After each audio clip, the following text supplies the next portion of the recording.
Holy cow. You heard me right. That's exactly where we're kicking things off today. When we think of interjections, we usually just jump straight to those basic single words we learned back in grade school, like wow or ouch. But language is this living, breathing thing, and human emotion, well, it's way too messy and complex to be boxed into just one-word reactions. Today, we're moving way beyond the basics. We are looking at the heavy hitters of the English language. We're going to see how we use entirely unconventional phrases and even some totally bizarre, untranslatable sounds to get our deepest, most sudden emotions across.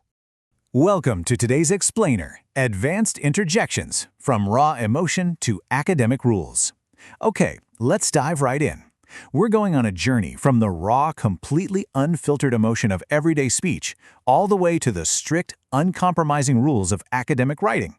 We're going to figure out how we use these emotional shorthands and exactly when we need to leave them at the door.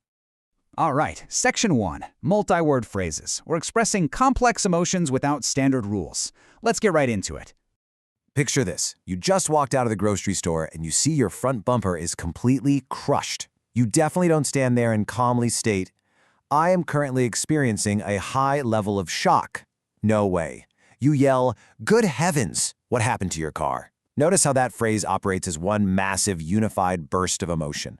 It totally bypasses standard grammar.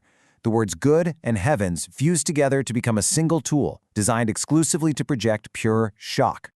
Or how about this one? "For goodness sake, please sit down." You can literally feel the exhaustion and frustration in that, can't you? What's happening here grammatically is actually super fascinating. The messy, highly emotional ways we speak just completely override standard grammar rules here. "For goodness sake" isn't a complete thought. It doesn't tell us who is doing what. But you know what? It doesn't have to. The emotion is the message. By the time you actually get to the instruction, "Please sit down," the listener already knows exactly how annoyed you are, purely because that multi-word interjection set the stage. And bringing it right back to where we started. Holy cow. That was an incredible jump. Imagine shouting this with pure, unadulterated amazement while watching someone pull off an insane trick in an extreme sport. Obviously, we aren't talking about sacred cattle here. We're using a recognized phrase to perfectly capture a relatable human experience.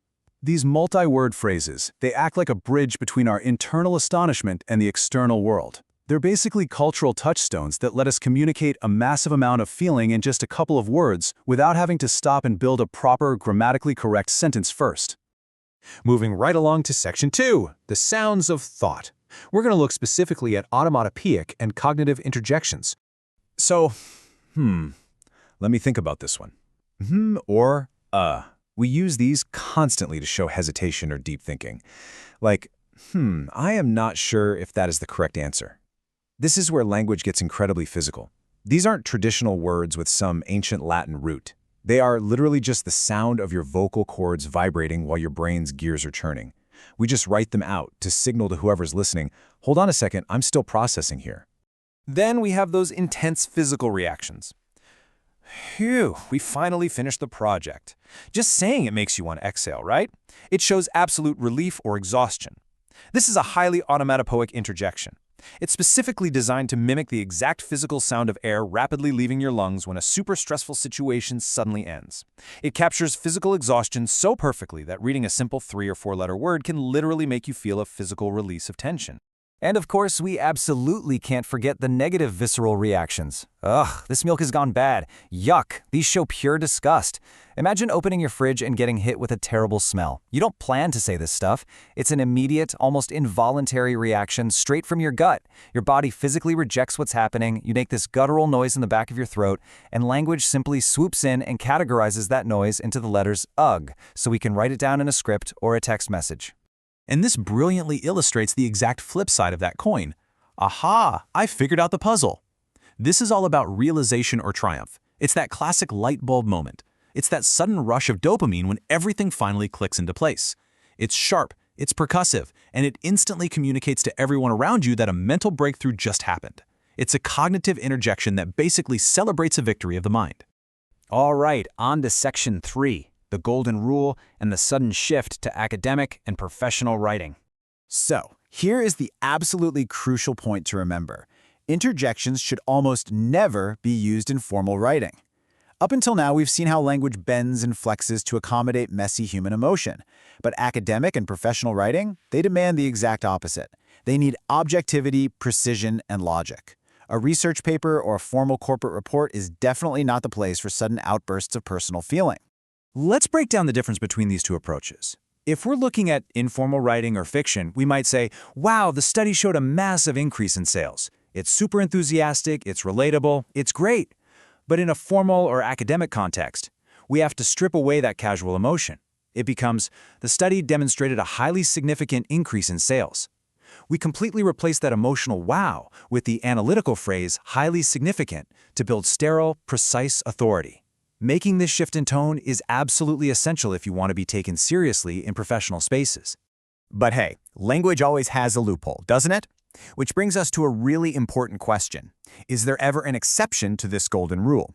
If you're writing a rigorous academic paper, a piece of formal journalism, or an official legal document, can an interjection ever make its way onto the page without totally destroying your professional credibility? Well, the answer is yes, but in only one very, very specific scenario. Here's the one exception. You may only use interjections in formal writing if you are directly quoting a person. Take a look at this example. The witness stated, "Oh my God, I saw the whole thing."